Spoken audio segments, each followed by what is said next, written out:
Good evening. My name is Mary Watson, and I'm the Executive Dean of the New School for Public Engagement. And on behalf of President David Van Zandt and all the university leadership and myself, it's my privilege to welcome you here tonight to this New York Times talk. Our partnership with the New York Times began in November 2003 when we hosted an early New York Times talk with Paul Krugman and Glenn Cramen. And we're very pleased to continue in this long tradition of relationship with the New York Times to this event tonight. Nearly 100 years ago, the New School was founded as a new kind of university, one that was committed to the engagement in the most pressing issues facing us today, one that promoted lifelong experiential learning, and one that integrated across disciplines and fields. Today, in the fields of design, management, social research, and the liberal and performing arts, we continue to educate students to face the challenges of the future. This evening's discussion is part of a long history also of the study of drama at the New School. Erwin Piscator founded the dramatic workshop in 1940 at the New School, and some of his students went on to international acclaim, including Harry Belafonte, Marlon Brando, Rod Steiger, Elaine Stritch, and Shelley Winters. Later in 1995, the New School merged with the Actors Studio, and in fact, Hugh Jackman, who you'll see tonight, appeared on the Inside the Actors Studio program on this very stage in 2004. Today, the New School for Drama is a home to a dynamic group of young actors, directors, writers, creative technologists, and award-winning faculty. With our core belief in both rigorous creativity and collaborative learning, and our new programs to promote civic awareness across performance disciplines. In fall 2003, the drama program admitted its first BFA program, and next fall, drama will formally align with the Mannes College of Music and the New School for Jazz and Contemporary Music to form a new division of the New School across the performing arts. So now it's my distinct pleasure to introduce Carol Day of the New York Times. I look very much forward to this evening, as I'm sure you're all looking forward to as well.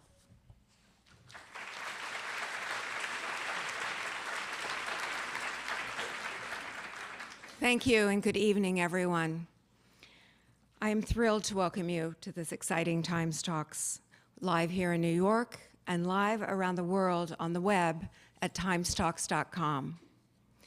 Tonight's guests include one of today's most accomplished actors on stage and screen, recognized by his industry with its highest accolades, an Academy Award nomination and the Golden Globe and Tony Award.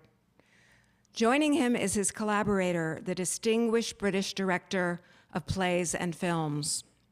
Together, they are two of the creative talents behind Broadway's production of Jez Butterworth's The River, a gripping new drama that has thrilled and mesmerized audiences during its sold-out run in London. And it begins its limited New York run with the start of previews at the end of the month. You'll hear much more about our guests and their work and The River from our moderator. He took over the Broadway beat in 2008 as the Times theater reporter. He now covers all things Broadway and beyond, from the drama behind the scenes, to the talent on the stage, to the reality of the box office. And he knows drama. From 2006 to 2008, he did an out-of-town run as one of our key reporters on the 2008 presidential race, including 16 months with the Hillary Clinton campaign. Before coming to the Times, he was a reporter for the Boston Globe, where he was one of two finalists for the Pulitzer Prize for beat reporting. Please join me in welcoming New York Times theater reporter Patrick Healy and our very special guests, Hugh Jackman and Ian Rickson.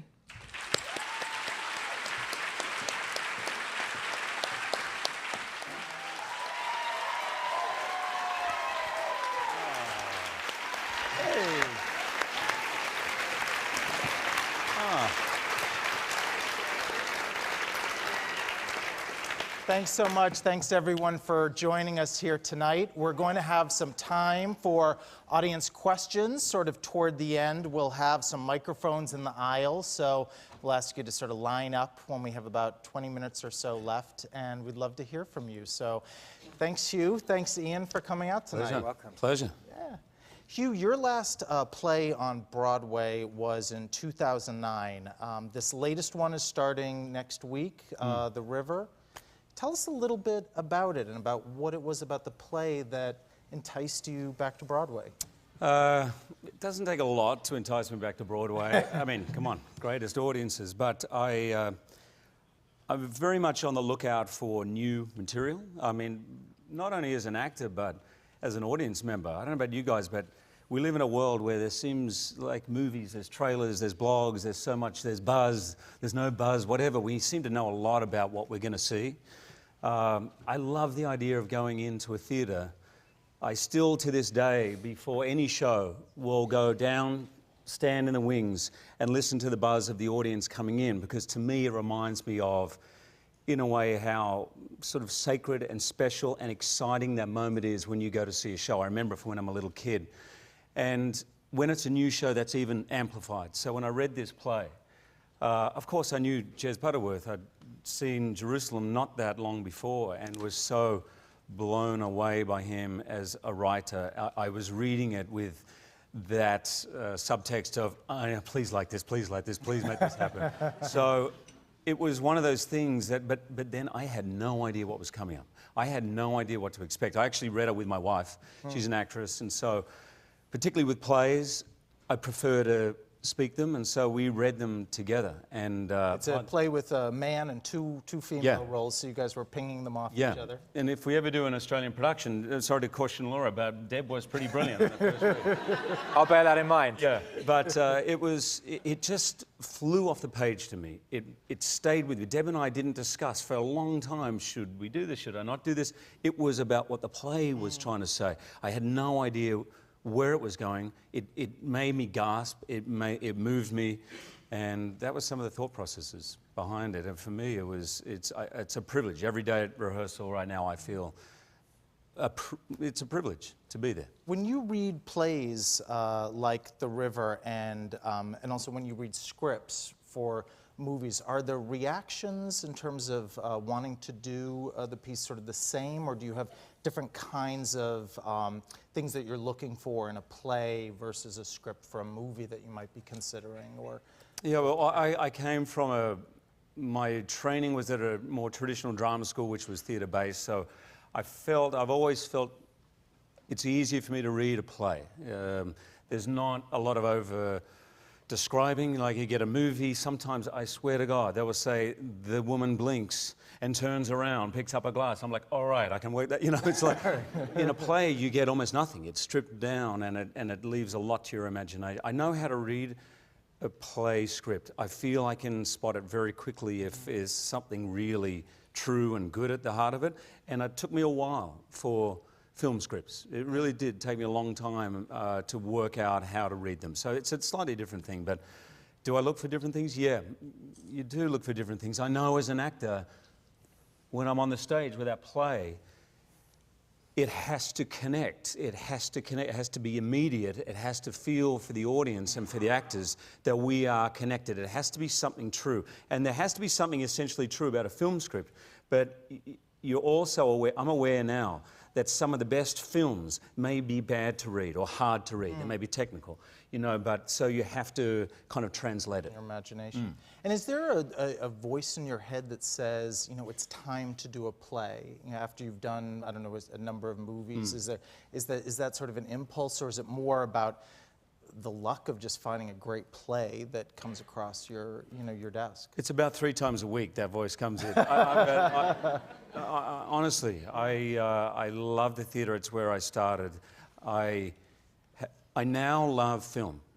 I would say as much, or very, very close to as much as I do the theatre, but it's taken me a while to get there. I feel so often the privilege of being in the theatre. My dreams as a kid, when I was at drama school, I had a photo, I don't know if I told you this, like this, outside the Cottesloe Theatre, the National Theatre in London, because my family are in England, so I was back and forward to London. So my dream, my goal, when I was 29 and doing Oklahoma at the Royal National Theatre, I remember walking over Waterloo Bridge every night going, well, I don't know, I've got nothing else planned after this, there's no dreams left, really, I hadn't thought of anything else. And the same then to go to Broadway with a show. So I feel that all the time. To be doing a Jez Butterworth play with these two actors, Laura Donnelly and Cush Jumbo, I cannot praise them highly enough. And New York is going to see these women, if they haven't seen them before, and be blown away by them. In a play directed by this man, who shepherded all of Jez's works and many, many, many others. No, that guy, yeah, right. Bill, and so I feel that call all the time. Yeah. It's not always an easy thing. Plays you have to kind of book way in advance. Timing is not easy. Film is in advance too. So it's really nice when a decision is easy, and this was an easy one. Tell us a little bit Sorry, about... I give such long answers. Deb should be here. She'd be in the audience going... Tell us a little bit about your character, and maybe Ian too, a little bit about sort of shaping a character in a new play that audiences will have no real familiarity with, you know, in terms of bringing that to life. What drew you in? Well, I mean, one's approach to a new play is very similar to one's approach to a classic. I mean, I think you should treat a classic like a new play, and a new play like a classic. And you start at the very beginning. You start with what is their epic, mythic quest. Hugh's character hasn't got a name. He's called Man. And so I start then with what kind of actor can inhabit a thrumming, dynamic, ritualized space, which is what you need for a play, who has that absolute mythic, masculine weight, but who has the kind of fineness and sensibility to go where the play takes it. And I really hope you see this play because it travels somewhere very soulful and numinous and magical and dark. And I guess there are a few actors who can do that, who have that potency that Hugh has. I mean, if ever you were casting Man, you'd look no further. Man, he's just pure man. But he has such a kind of radiance, this man.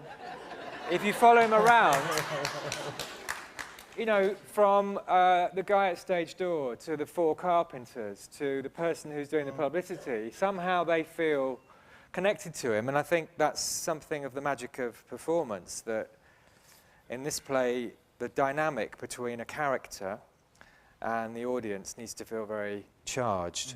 So you just do it the way you do every play with your process to get deeper and deeper into the heart of the character. And you directed The River in London about 2 years ago, some different cast members there. What do you look for when you're building an ensemble? This is a 3-character play, and you know, not to spoil anything, but these characters are very tightly woven together. They play off each other a great deal. What do you look for? I think the way most directors direct is very like how they cook. I've seen Stephen Daldry cook, and it's very like how he directs. I won't tell you how he cooks. For me, it's about finding a combination of ingredients and the sort of cooking that allows each ingredient to become as fully and as intensely themselves as possible, and for the combination of those ingredients to make something really particular. So casting is the most privileged trip to the market to find those elements, to find those ingredients that then you hope you can find a process in rehearsal where they really merge and cook and percolate in the most safe, enjoyable, open way possible. So Hugh alluded to the 2 other actresses in the play. I mean, one thing I'm looking for very simply is, you use the word ensemble. Does each actor want to play, want to collaborate? Is each actor open? And if you've got that openness of spirit, you can really make something.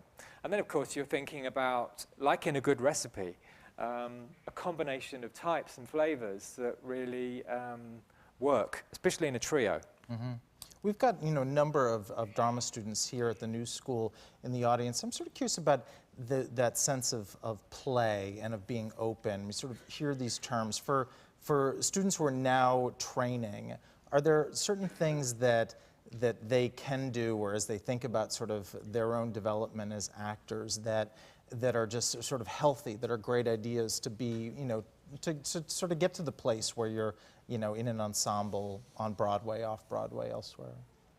Yeah, I mean, when we're children, we play all day, and then we go to our first schools, and play is most of the day.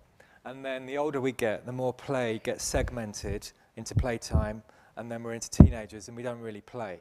And play is, I want to make it sound more serious than it sounds, insofar as playing can be making mistakes, can be volunteering a bad idea, which is often a good idea, and it's about the openness to do something which might look stupid, because actually if you raise the bar in terms of, actually anyone can do anything in this room, and you create a tempo in the room which allows that sort of expressive openness, then you tend to create really good work. And I guess for your young actors, you might only get 12 minutes in that audition, and you might not be in an environment where you can play initially, but you can play to prepare for that role, and then you can try and gravitate yourself towards fellow collaborators that want to work in that way, and actually trust that you will do that if you really hone in on what your standards are, what your passion is, and how you want to work.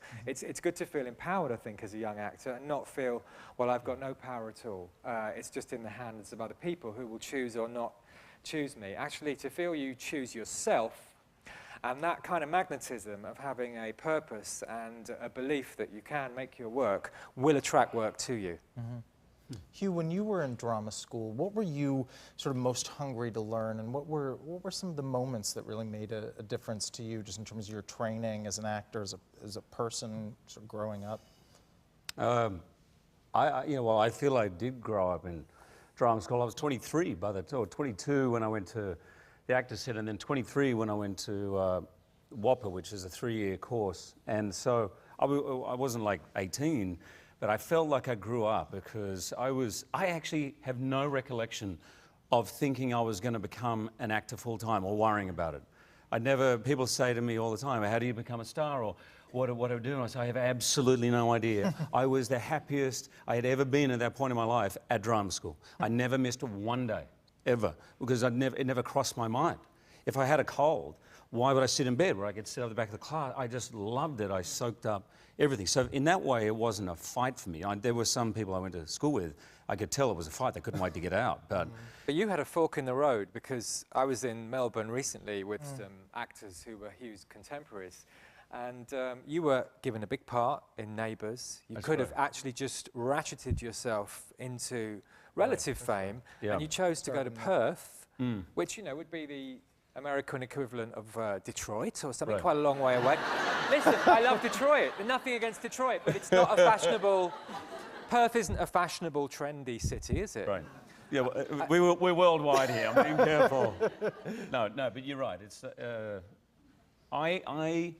if I had ambitions, because I'd grown up and I'd been to the National Theatre, I'd been over here to visit family in London, and I thought I want to be, if I go to drama school, I want to be able to feel that I deserve an audition, that when I walk into the room, I instinctively knew if you walk in and you don't feel that you deserve that part, you are never getting that part.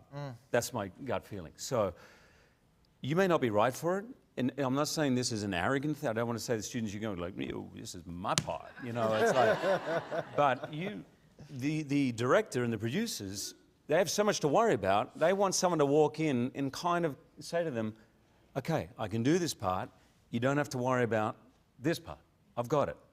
And so I do auditions, used to do auditions like First Rehearsal, explore and play. And I think that turning point was, for me, going to school or saying, if I'm going to be on Broadway, if I'm going to be at the National Theatre, I need to feel that inside. I need to learn everything there is to know about the craft so that I can go out there and turn up and say I deserve a spot. So that was the turning point for me at drama school. Have you ever found yourself going out for a role where you haven't had that confidence, where, for lack of a better, you have to come up with it? Oh, of course. What do you Still do? said yes. Can you gin it up? Can you manufacture it? How do you get it? I would say, if I could be objective, I was about a 50-50 kind of auditioner. I wasn't great. I wasn't terrible. I have some horrible experiences going for a Coke commercial, I remember, in a room with them, very bored. And bored person making me go through a jungle. The end of the commercial was you go through this hard day and you drink a Coke and you're in the jungle, right, and then it's hot. And I actually remember going, it's hot. I'm like, whoa. And I was like, I remember thinking, lost that one, there's gone. Like, so, yeah, I mean, basically, as an actor, you say yes to everything. And actually, it goes back to your point earlier about rehearsals, and what Ian does so incredibly well is allow you the freedom to say yes, just try anything, say anything. Like, it's not a room, you don't create a room that you feel like you have to be smart or you have to come up with a great answer or, oh wow, your take on that. It's okay to screw up, to try something that doesn't work. I think that is essential for students. You actually never get to the point where you're like, I've got it. I'm sure, I don't know her very well, but I'm sure Meryl Streep screws up too. And I think she probably loves that feeling of, wow, that was wrong. Yeah. I know, not that. I'm going to go here. I don't think, there's no good actor I know who doesn't in some way relish the, wow, that was bad. We should go this way. Because there's no right answer. It's like no matter how much experience you have, you still feel like it's your first time. You've been so memorable in musicals. You won a Tony for a great performance in Boy from Oz. With Jean Valjean in Les Mis, was there, going into that, was there anything that you felt maybe a little bit of a lack of confidence on, that you needed to sort of screw up the courage on, or? Yeah. Yeah, I was nervous about it. I was nervous. I was even nervous admitting how much I wanted it. I'd never before at that point said, I want that part, I want to do it.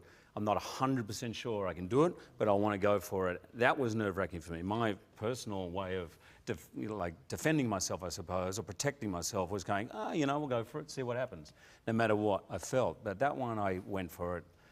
And I would have been really upset if I didn't get it. And even going into most days of shooting, I went in with that feeling of, I'm going to give this everything. And I sort of embraced it because I kept feeling, and you keep saying this, there's no mistakes. It's like, with acting, particularly great parts like Valjean, or I would say with this, with a man, it's not about denying how you're feeling. I can't feel that.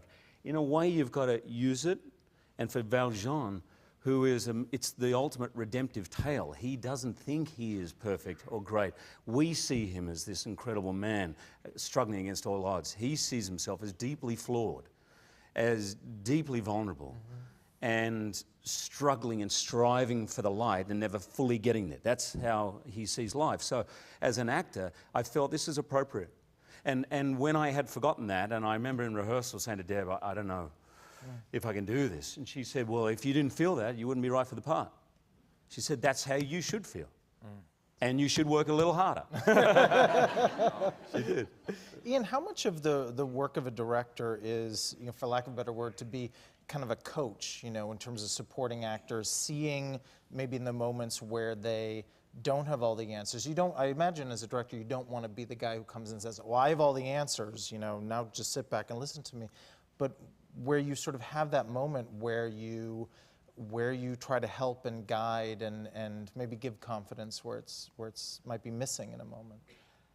There are many great directors who are less interested in that, who have a fantastic auteur scheme, and the actors enjoin on that, and you make something great.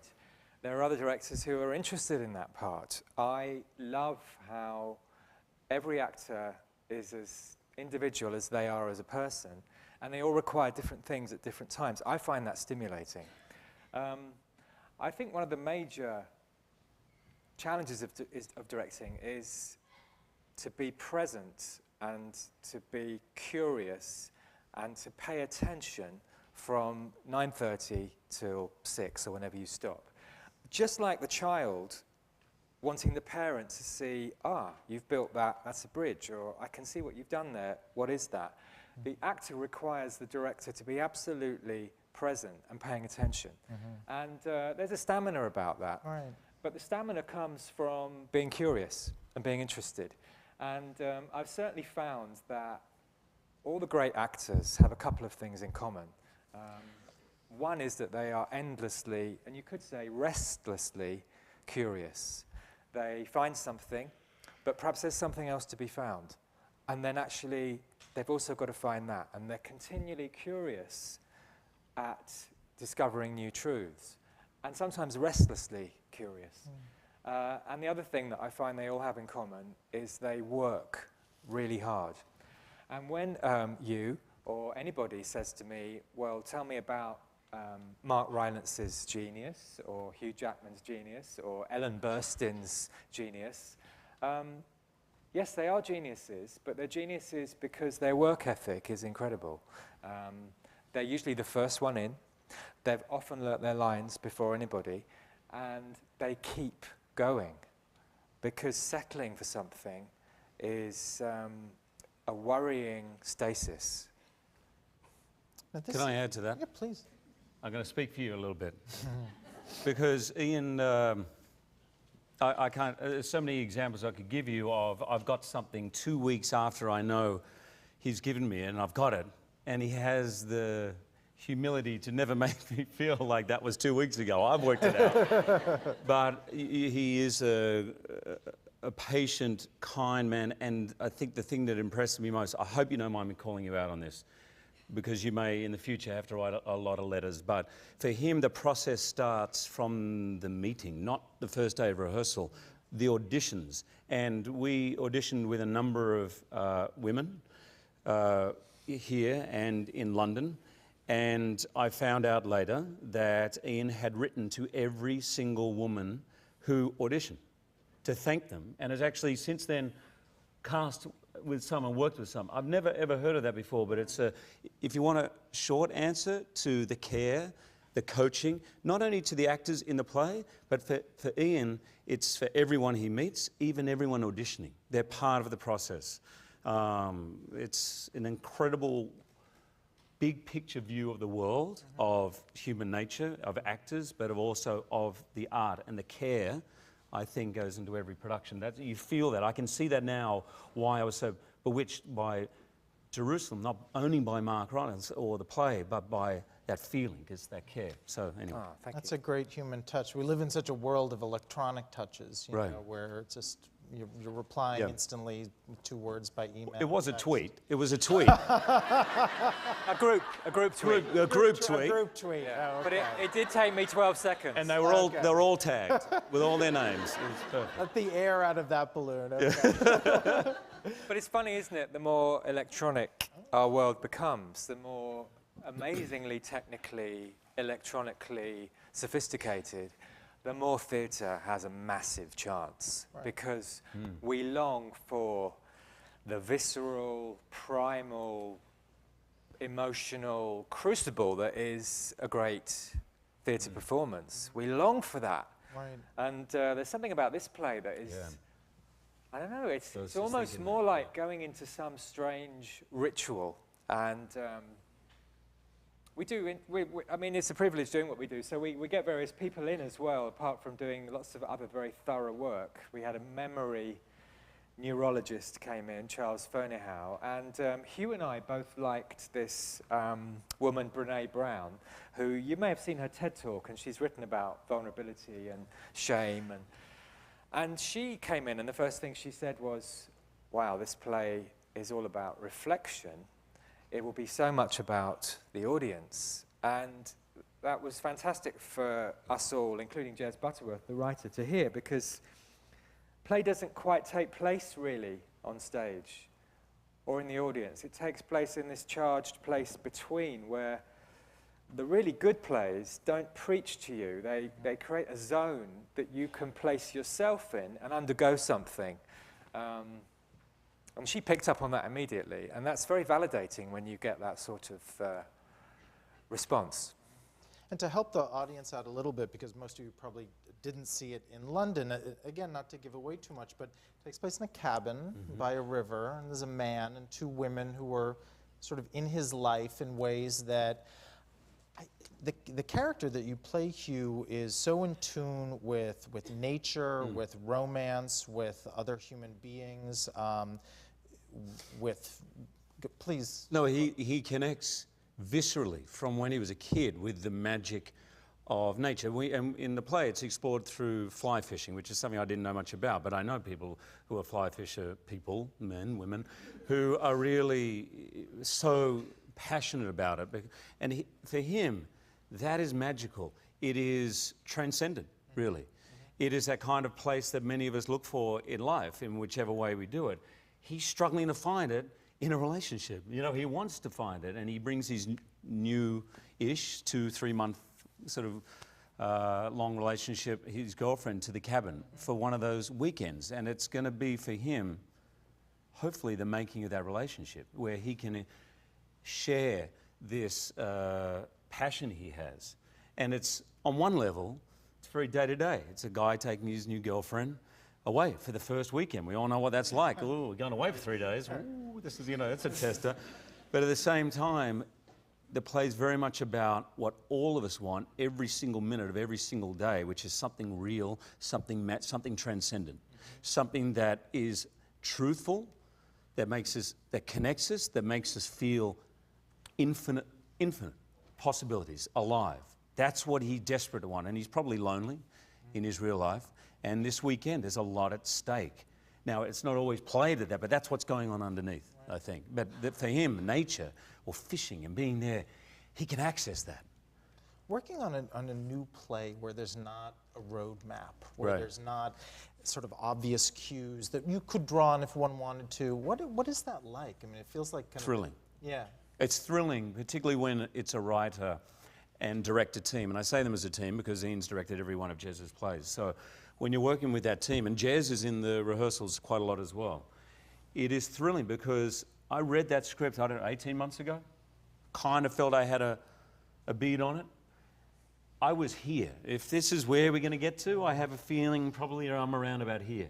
And each time, I'm thinking, oh, we're there. We just did our second run through today, and we found things like, oh, wow, I see it. But there's this wonderful thing where, I've heard David Lynch describes this with the movie, it's the rehearsals and getting there, it's like you're heading to something, you're getting closer, you want to get there, but you just have to let it happen. So when you're on a new play with such smart, brilliant people, you feel kind of like an explorer, and I feel privileged, honestly. You have a real track record for doing new plays. You know, unlike some film stars who turn to Shakespeare, to Arthur Miller, to Eugene O'Neill, those plays are wonderful, but you are taking plays that a lot of people don't know, and you're bringing them to a much wider audience. Why do you sort of have that interest? Where does that come from? That's what I want to see when I go. I mean, hey, everyone should see every Shakespeare and every Pinter and every Arthur Miller, and I've seen them too, but I can tell the buzz I get when someone says, oh my God, you got to go and see this thing, Jerusalem. And I just instantly say, don't tell me anything about it. It's a great ride. I want to go in and I want to be transported. I want to feel like that first audience at the Globe who went to see The Merchant of Venice, whether they were down in the pit or up wherever. I don't know what's going to happen. That's so, as an actor, to work on material like that. I'm always drawn to the stories of Paul Newman or Richard Burton, Richard Burton, he went to take over from Tony Curtis, if I'm right, in this interview, after 18 months of Equus. Right. And there was no sense then, like now there'd be a sense of, can't take over a role, you know? Someone else has played that role, replacing someone. Right. And for him, he just said, oh, and the guy said, it was Michael Parkinson, he said, oh, you're going to take over? And he goes, it's a fantastic role. It's a wonderful role. I love the idea that Emma Stone is taking over from Michelle Williams in Cabaret. I agree. And, you know, her management, I mean, I'm sure they're great, but they could be saying, no, you don't do a takeover. Right. She's saying, no, I want to do that play in this city. Doesn't matter. She's got the egolessness to do that. Yeah. I did a recent interview with Emma for a story that's running this Sunday, and she talked about that. She talked about sort of, it's But about sort of unpacking that, you know, personally, in terms of putting, I think she said putting on someone else's clothing, sort of metaphorically, Right. was an adjustment at first because it's not done in Hollywood, replacing. But she said that experience of being able to do cabaret and Sally Bowles Yeah. at this age with Alan Cumming and Studio 54 was just too, you know, come on. Of course you're going to do it. And I have to say, I am not originating this role. Dominic West originated in the West End when you did it. So, but that never kind of crosses my mind. I would love to know, Howard, I'll probably ask you at the end of the run. I would love to know, but right now it feels like uncharted territory. We're being let out into the Wild West, and let's go and see what happens. Who knows if we'll hit water or if the world will drop off? Who knows? It's exciting. So exciting. Hugh mentioned Jerusalem, which was such a terrific play that ran on Broadway that Ian directed and Jez Butterworth wrote. Jez Butterworth has written The River. He's also written Parlor Song, Mojo, that ran off Broadway. Ian, you have, as you mentioned, a real and long relationship with Jez. Talk a little bit about the writing of The River and kind of the role of a director, but also a real collaborator with Jez in terms of the development of the play. Well, I used to run a theatre called the Royal Court Theatre, which is a theatre for writers. And Great it's a theatre in London. that places the writer at the centre of its artistic policy. And it has all new plays. And the ethic of that theatre is the writer is the primary artist, and the actor, the director, designer, etc. are all interpretive, and you have to create the right conditions for the writer to, as intensely and particularly as possible, write the play they want to write. I think for Jez, after writing a massive carnivalistic extrovert play like Jerusalem, which was garlanded in England and to a certain extent in New York, it's a real challenge to then follow that up. And he's followed it up with something really different, which took some coaxing and some care, because he's gone somewhere really deep in himself. I think he's hit a frequency or a vein in his writing that he longs to be in. And so he's like a proud parent that this thing's come from him. But he's not really a possessive, selfish writer. He would more see himself as something that the play comes through, almost in a sort of shamanic way. So then my job, it's a bit like being the midwife, really. The play, the baby will be born anyway. But my job is to try and create the right conditions, to say push, push, push when it's right, and to, you know, to do all the things that can chivvy a play out of somebody, or, you know, and that's fun. Right. Because it might be a provocative little quotation from Carl Jung, or it might be some of Sylvia Plath's diaries or something. Anything could just spark the writer. I love that part, but he's the primary artist. And writers are very human. We get stuck, we get distracted, we want to move on to other things. With Jez in this, was there sort of a moment where that push, push, push really was sort of needed? As much as you're friends and you want to support the writer, where you also have to maybe get a little tough, for lack of a better word? I don't really do that, because I think you don't always get good work when you sort of beat something out of somebody. I think it has to come from them. But your appetite and your openness to receiving it might be a catalytic quality. At the end of the day, he's got the sort of almost arrogance of believing that what you write should be seen by people. He's got to embrace that and do a sort of form of flashing, which is what writing is, because the best writing, I think, is very self-revelatory. So I'm much more a facilitator to help him do that, but at the end of the day, it has to be him. Did the script go through many different drafts Not or really. sort of versions? I think it had stalled. About a quarter of it was written, and he had a lot of time just trying to churn over how to then commit to it. And then after a lot of chivying and thinking and reflecting, suddenly it came. Okay. And those moments are great. Right. And then when it comes to casting, when you hear that that a talent and a star as big as Hugh is interested in a role.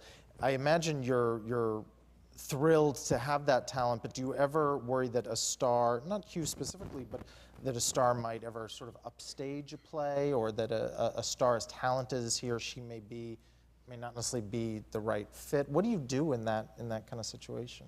I don't really see it like that. So, I mean, it's actually a lovely thing.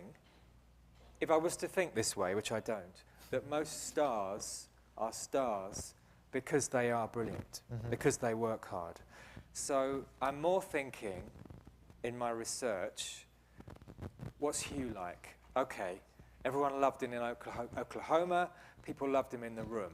Wow, look at him in Les Miserables. Look at him in Prisoners. He really can be, go somewhere very dark and primal.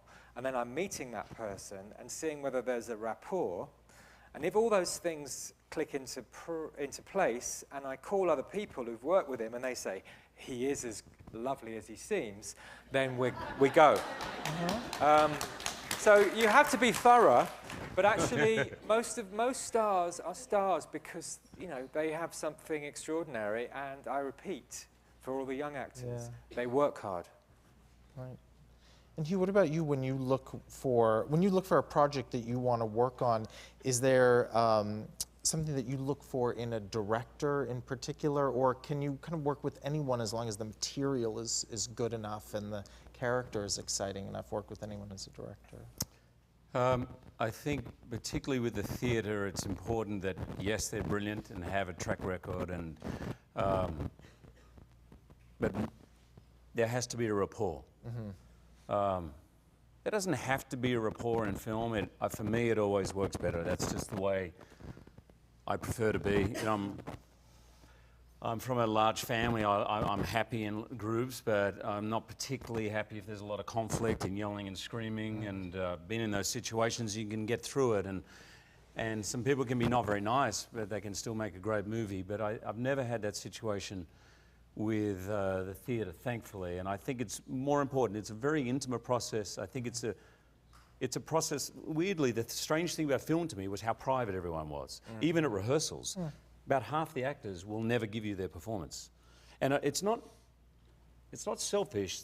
There's a kind of belief by some that if you give it in the rehearsal room, camera wasn't rolling. You know, damn, the magic is going to happen. I want it to be caught on film. So sometimes it's very private, and literally down to people hanging in their trailers. And I always was uncomfortable with that. In the theatre, you're in a rehearsal room for hours and trying things is not working. You have frustrating days. There's days where, and I think it's important to be able to talk all that out. It's not healthy to stuff it down. It's always good. I said to Ian, sorry, I don't understand this. For 2 weeks, I've been saying these lines, and I should have said this to you a week ago, but I really don't know what I'm doing. And I think it's important to be, I suppose, risk being stupid and risk of saying anything and being open and vulnerable. So you have to get on well. And the two women that you're performing with Yeah. in this play, what do you, when something's really sparking, when performances are really kind of clicking, what are you sort of getting from them, and what are you giving them in terms of the two women that you're playing off of in the River? Well,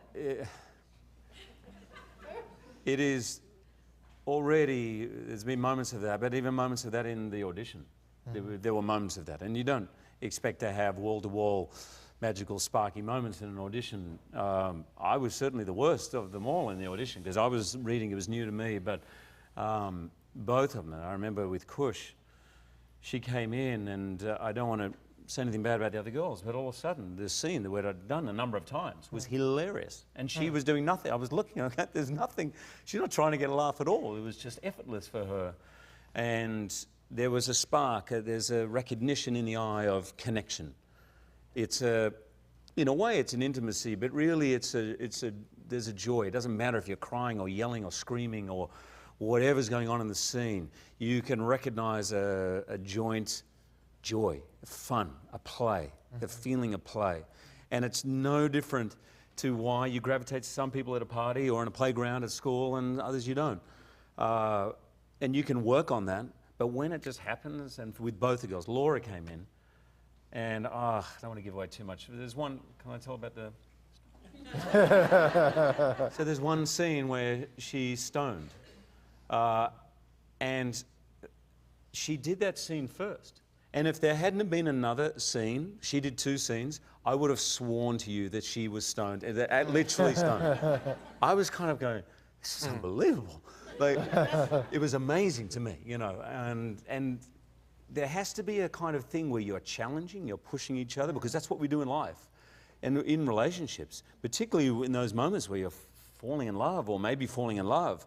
You're testing each other out. You're thinking, oh, I see, you're going to go there. Oh, yeah, I can match you there. And that has to happen. And thankfully in this, it's there in spades. I literally constantly every day think, better bring my A triple plus game here, because these girls are unbelievable. I can't wait for you all to discover them if you haven't already. In our thoroughness, you know, we would read a lot together, we would rehearse scenes, obviously, as I said, experts come in, we've done fishing trips, etc. And it felt important to, for the actors to have a folk memory of each of their characters falling in love, meeting with, going on a date for the first time with the man. And it was hilarious watching these 2 British actresses have to be in a little situation where suddenly Hugh, because he is Hugh Jackman, but he's playing man. They're sort of flirting, and Hugh's character's sort of saying, well, do you want to go for a drink?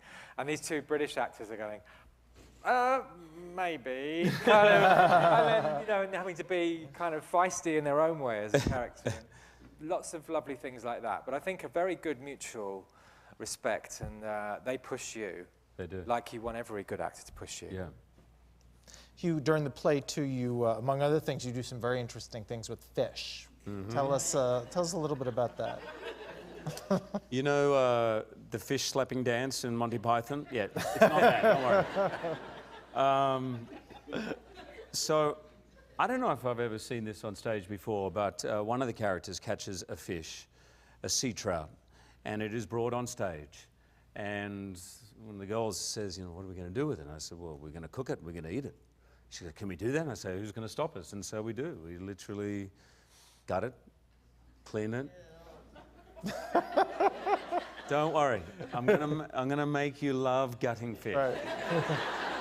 Hopefully. There will be other pleasures. Don't worry. But prepare a meal and cook it and eat it on stage. So yeah, my family is starting to get sick of fish already. We haven't even had the first preview. How have you been preparing for this? Well, I had a couple of chefs sort of come around and teach me. Raoul was one, it was lovely, and David. And David said to me, he goes, mate, whenever I was learning something new, if I had to do a souffle, because I said I'm going to do one a day, every day, and he goes, no.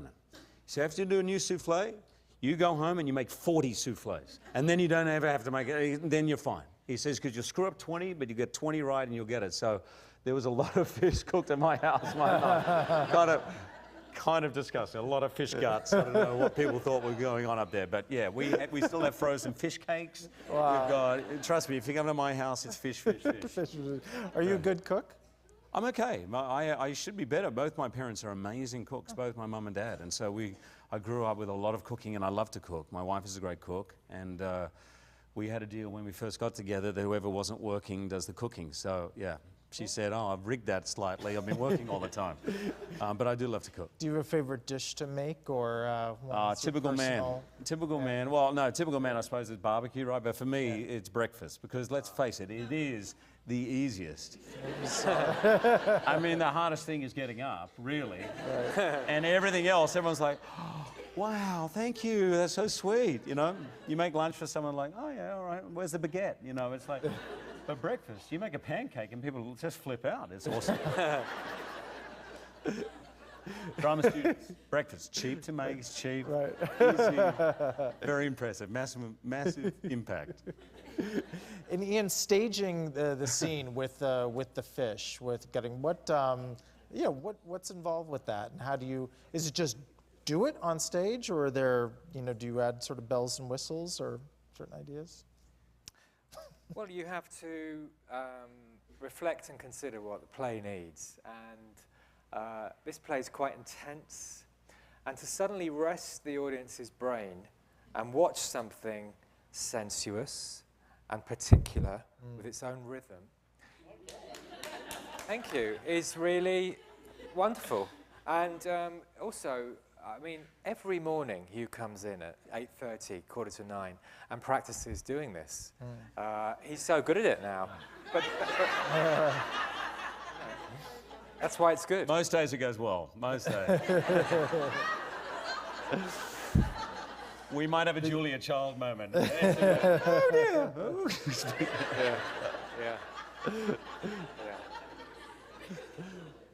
In terms of being in the rehearsal room, what's been a moment that you guys have been, puzzling through, or maybe a challenge that you've been particularly kind of working on? If you can take us inside, the rehearsal room a little bit. I think there's the thing of there's you, and there's the part, and there's the differences between you and the part, and the similarities. And it's about having a kind of perspective about those two things. And of course, this sort of acting, there's something very honest and primal about it, and you're just being yourself in a way. It's not a kind of transformative. Hugh isn't putting on a wig and being kind of very different to himself. But of course, that is subtle, because you have to be careful you don't just exhibit yourself.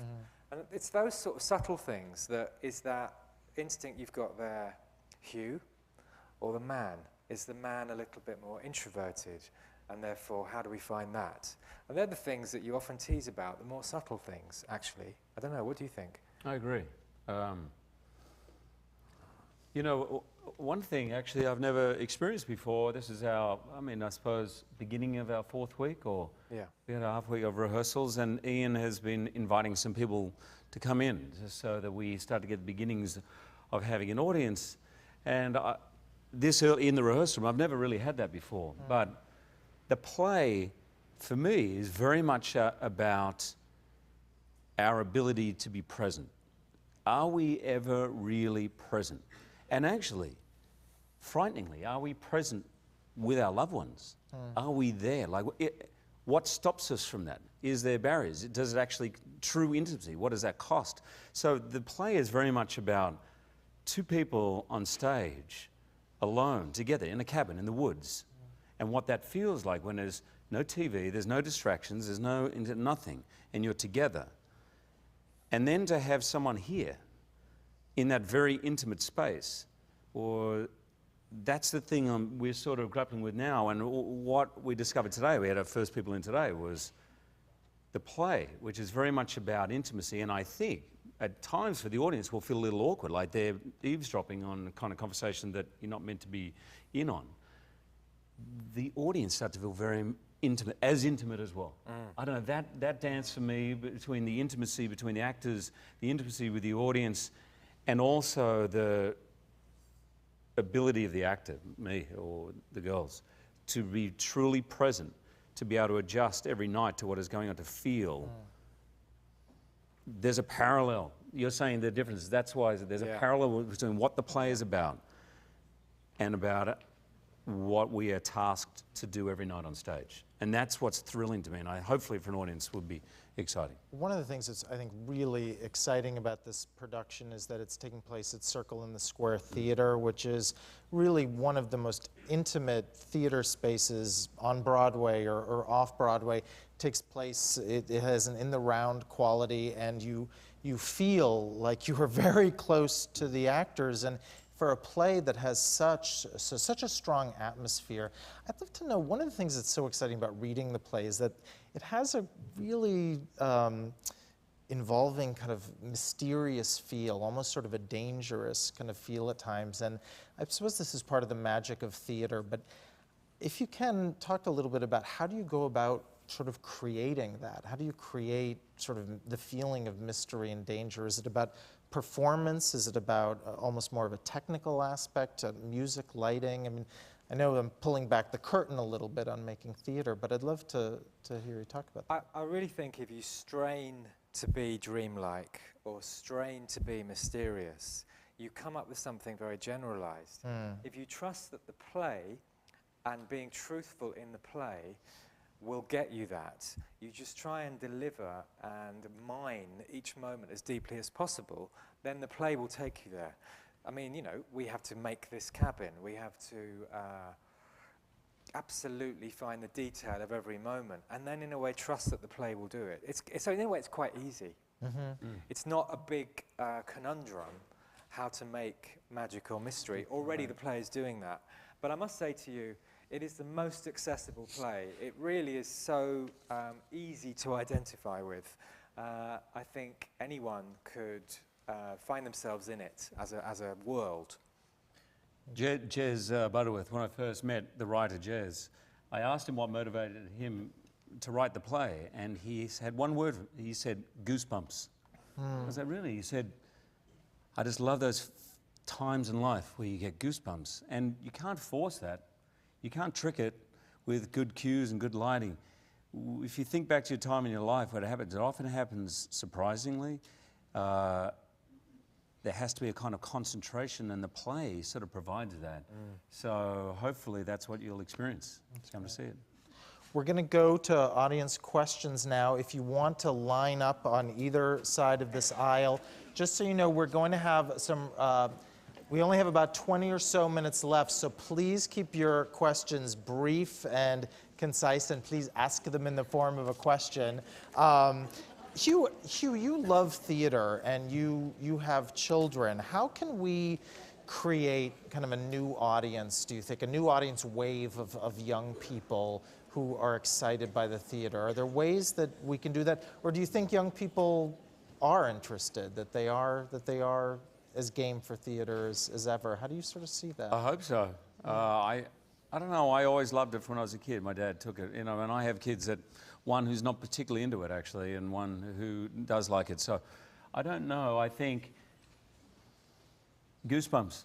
If there's anyone that is accessible to Goosebumps, it's kids. And if kids don't feel that, they're not going to go back. But the other way you have to do it is you have to stop theatre being an elite plaything. Thank you, yeah. That can only be afforded by the very wealthy. In our show, anyone can see this show because every day tickets go on sale for $35. They're brilliant seats. That's great. And That's you have to try and democratize theatre and get young people in and get a real cross-section of people in. Yeah. That's great. That's great.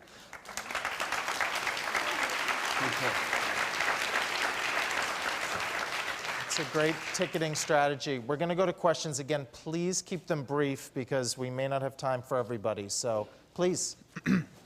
Hugh, I enjoy your film work, and in regards to your film Prisoners, which I loved. Thank you. You're welcome.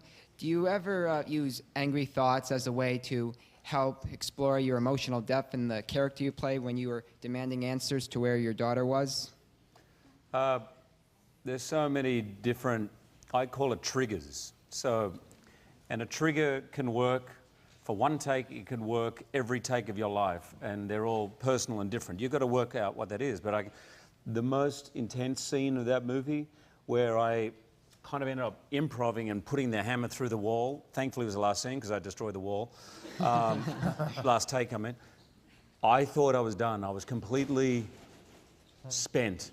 And the director came up to me, and I was really sure he was going to say, "Great, man, thanks, great." And he came up to me and he said, I need you to go there, Hugh. I need you to go there. And I was thinking, what? That's not there. And so actually I let go of any ideas. I had nothing. I was not, I know what you're probably asking. Was I thinking of someone taking my child? No. I just let go and actually just let the scene work, and that's what came out. Sometimes you can overplan and overthink. Well, thank you. Thank you. Yes. You mentioned how badly you wanted the role in Les Mis. I can't imagine that you'd have to audition for anything. Did you have to audition, and what was the process, and do you have to audition for other things? I made myself audition because I had some doubts myself. Also, Tom Hooper, I don't think he really knew anything that I'd done on theatre or singing-wise, so I knew he would have questions himself, but more, I've never been afraid to audition. As I said, I take an audition like a first rehearsal. And so I want to know how the director's going to work. We did a 3-hour audition. I actually had asked to leave. I was like, man, it's 8. I've got to put my kids to bed, man. I've got to go. So the audition was 3 hours long. We sang every song for about 20 minutes, and then we just got to work. We worked on it. Great. And it was thrilling. But I think it's a good thing to audition. Okay, thank you. Yeah. Thank you. Yes. So getting to work on a new play is incredibly exciting because the playwright is there the whole time. Right. I want to know from both of you what it is that you do to get the playwright to trust you with, as Ian said earlier, their baby. Well, you involve them in the process. You ask them what they're feeling. And different writers are controlling or permissive in different ways. But if they feel fully involved, they cease to be controlling and they become a fellow collaborator. And they become innocent about what their play is. And that's the culture we try and have in the room, I think. You know, Jez, it's amazing. He wrote the play, and sometimes we'll ask questions. I say, Jez, what do you think? He goes, I don't know, man. It just came through him, and I'll say to Ian, well, you know, when he put it on before, like, what did you do in London? And he goes, I don't remember. We're starting again. Yeah. And he does truly start again. It's every time. It's a new one. Thank you. Thank you. Yes. Mr. Jackman, since you've been Wolverine more than 6 X-Men movies, I was curious, do you have a favorite stunt or scene out of all those X movies you've been, or anyone that you have fond memories of? The narcissist in me would say I liked X-Men 1 when I got to fight myself. I mean, that was awesome. Doesn't everyone wish for that? No. But one of my favorite scenes was one I was very incredibly passive in, was in the recent movie with Quicksilver, that one where he's around the Pentagon kitchen. I just thought that was awesome to watch. I was maybe a little tougher than that, but that was me. But that was fun. Thank you. Keep up the good work. Thank you. Hi. As Ian Rickson said about there being no mistakes, what was the biggest mistake that you've made and actually worked? The biggest mistake you've made that actually worked? Mistake. Within- I within got a film long or list on of the stage? others.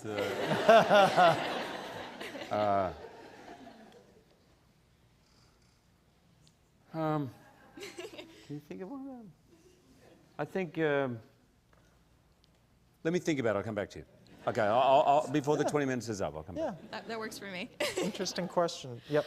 Yes, Mr. Jackman. I mean, every time you come back to Broadway, the Broadway community is thrilled, and rightfully so, but not only for your talents, but for your tireless work for Broadway Cares Equity Fights Aid.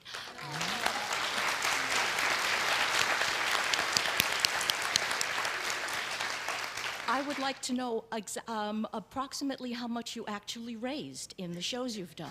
I don't know. That's probably for someone else, but I am always just astonished by the generosity of the audiences. It's unique. I can say this. Australia is a very generous country, but in a way, when you see that overwhelming sums of money that people will just give, I mean, I call what I do shameless exploitation in the pursuit of a common good, because I kind of will do anything pretty much up here because it's such a great cause. Not anything, don't worry. We may have some leftover fish, could be dinners for 2 on stage. But anyway, it's an amazing cause, and every time I'm up there, or not just me, obviously the cast, we all do it, and I'm always aware of Tom Viola and all those people who are working not 40 hours a week, 70 hours a week on behalf of people who really need help. They're the ones who should get the applause, really. Well, I think you're spectacular, Thank and you. as just a mere theater goer, I do appreciate it. Thank you. Thank you. You just gave me the answer to that previous question. In Boy from Oz, so I don't know where you are. Where have you gone? Oh, hi. So in Boy from Oz, I'm a big sports fan, right? And I was playing Peter Allen. Not really a sports fan, I imagine. I don't know, maybe he was, but there's one line in the play where I say, I know what you're thinking, is he or isn't he? Well, it's true, I am Australian. So, and I was about to do that bit, and I was keenly aware that it was a Game 7 in the penultimate series to the World Series with the Yankees. And I could see literally guys. And I said, I know what you're thinking. What's the bloody score for the baseball? As it came out of my mouth, I could feel everyone go, what? And I said, I'll find out for you. And I walked off stage, and the stage manager over here didn't know. I went up to my dressing room because it was on TV, because I was going to watch it. And I came back, and that became the beginning of what was every night, probably 10 minutes a show. We've got some of the Ocelots here, by the way. Hey. It was one of those first previews, or just after the preview. And I'm not going to say who, but I did get a letter from someone involved saying, that's unprofessional. You need to stick with the script. Wow. And I said, I have a gut feeling it's the right way to go. Yeah. So we did, yeah. Absolutely. Thank you. Hi, I have two questions. The first is, in transposing the London production into New York and a new ensemble, and just by being in New York, a whole different type of theater energy, do you tailor the script and the dialogue to kind of fit and work while maintaining the same story? Does that all happen with the writer and the creator? And does it change? How, to Yeah. I get it. Yeah. I can be very honest about that. In order to get the play written, we produced the play in a tiny 60-seater theatre for 3 weeks. And I've strategically, deliberately or unconsciously forgotten everything about that. It was 2 years ago. What I'm embracing is doing this play about presence set in a remote cabin in one of the most dynamic, distracted, busiest cities in the world, and trying to create that spell. That feels so exciting. And so you start again and you just try and...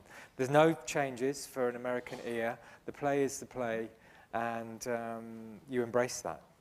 And my second question is, the backstory of your character is a very fluent, it seems, fly fisherman. So did you nail your cast, and did you tie any flies? Oh, that's a good question. I have caught some fish, yes. It's hard, it's hard. It's not easy. I went to Montana with my son. We went fly fishing up there. He was the only one to catch anything. I caught nothing. But the day before we started rehearsal, we all went out fishing, and it was this morning. By the way, if you know anyone who's a fisherman right now, they're probably taking 2 or 3 weeks off work, because this is the time of year. They're just jumping out of the water. So we went down there, and we fished, and I brought in a bluefish. But here's the thing about fishing. Just before we left, there was one that was this big that got away. That's all I'm thinking about now. Yeah, that's Thank you. Thank you. Yeah. Continuity, Mr. Jackman. I was sent here today because I am from a delegation, from the Native American delegation here in New York City, and we have, my uncle, Louis Mofsey, who's performed for you at your house in Santa Fe, and is also was part of the Thunderbird American Indian Dancers. I was asked today to come and give you a gift because we would like to welcome you onto our territory. We know that you have came here many times, but we would like to welcome you into our territory, as we also have a Native theater group. We have Native theater here, and we would just like you to know that we exist here and that we are a Native community. And if I can present that to you, I would really like to. That's beautiful. Thank you very much. Thank you. Maybe can come back stage or something. Yeah. Okay. Yeah. And we thank you very much for that. And Thank you. for having us. Okay. Thank you. Hi. One of my favorite film roles of yours was in The Prestige. What drew me to that character, that's a great one. What drew me to that character was just that this was a guy that was so hell-bent on his mission that he went down a dark path that there's no turning back from. I was always just wondering what drew you to that role, or what you learned in that role. Oh, I did love that role. I think I might be. He was an obsessive character. He had one line that I always remember. He said something like, "You don't get it, do you? It's about their faces, seeing the joy on their faces." Like, on some level, he got such a high as a magician out of seeing the kid within every adult, because that's what magic does. Turns everyone into this kid. right? He completely kind of went way too far in doing that. But there was something about that which I really loved. I think he was trying to hold on to something true and really exciting, and it is somewhere at the heart of the creed of the performer that actually people assume, who are not actors, they say, oh, you must love the theatre because you get that applause. And I go, it's not the applause moment, it's before that. It's that feeling of goosebumps where you know you are connected. That's, in a way, the drug. That is the thing that is so exciting, and that character, I think, was totally addicted to. That was an unbelievable privilege being on that film with Chris Nolan and Bale. And I'm sorry, walking onto a set and you see David Bowie's name on the call sheet, that's worth it right there. Unfortunately, that is all the time that we have. Please join me in thanking Hugh Jackman and Ian Rickson.